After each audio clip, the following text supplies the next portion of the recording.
I wasn't planning on making another video, but I just couldn't let the whole administration pass without saying something about be best. Because if you know anything about kids, or even if you remember being a child, you know that that is 100% wrong. Here's the thing about bullying. It starts with judgment, right?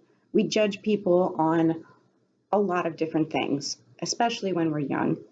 Um, and then as we grow up, we start to notice that a lot of those things are kind of luck, like looks or natural intelligence or athleticism.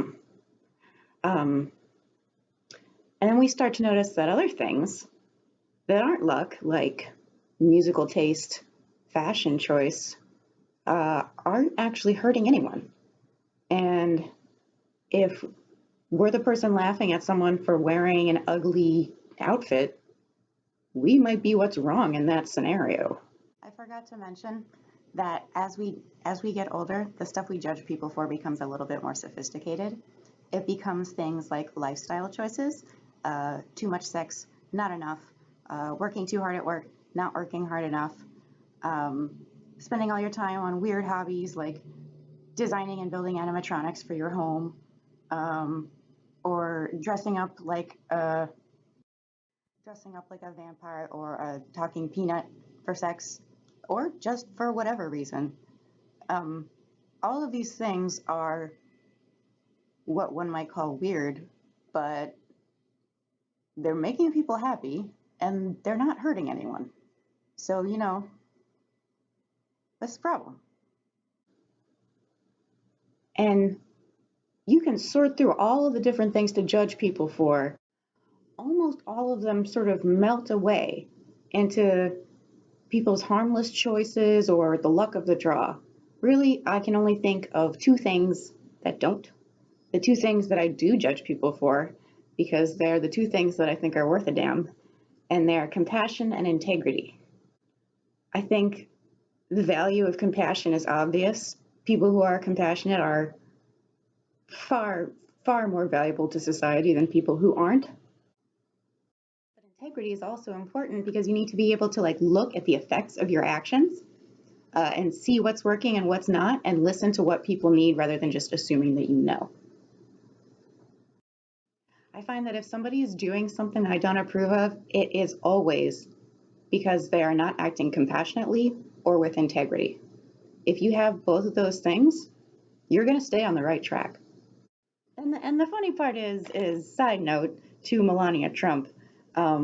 This is something you might not understand about America too, because a lot of people will say, kindness is the most important thing, and they will have a problem with protesters sacrificing harmony.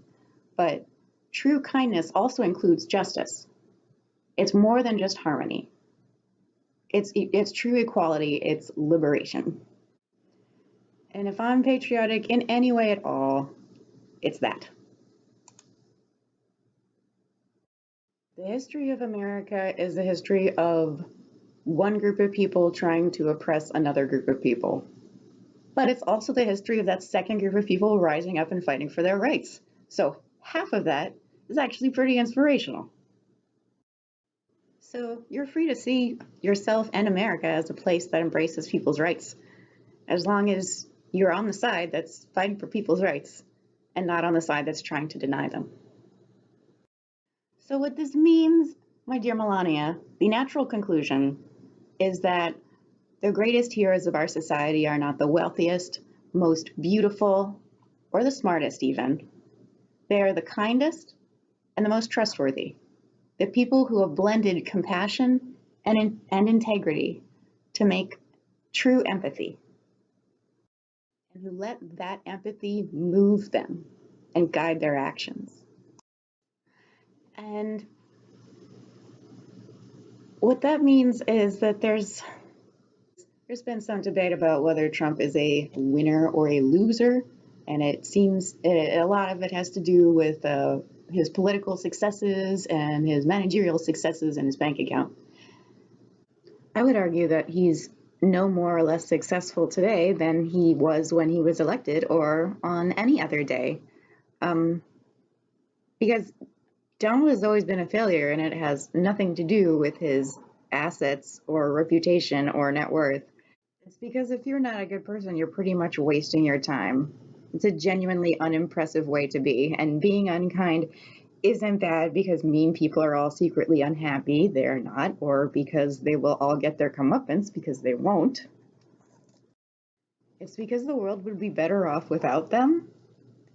And what greater failure can there be than realizing that the world would be better off if you weren't in it? I guess what I'm trying to say is you're never going to end bullying with the idea of be best. Like both of those words are wrong.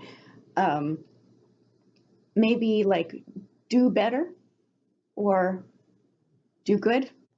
I realized I forgot to tell you guys the coolest part, which is that after you sort of get used to this idea of not judging people for stuff that isn't hurting anyone, you actually become bully proof.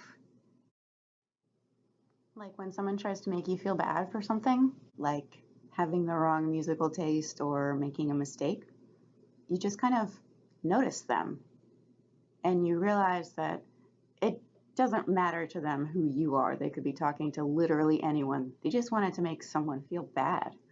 And that's really sad. And you just kind of get embarrassed on their behalf. And you hope that, they figure stuff out soon so that they don't keep embarrassing themselves like this and hurting innocent people along the way. If you want to do something about bullying, Melania, and I know you don't, you have to deal with the fact that a lot of people in our society go around trying to live a life of greatness when instead they should be trying to live a life of goodness.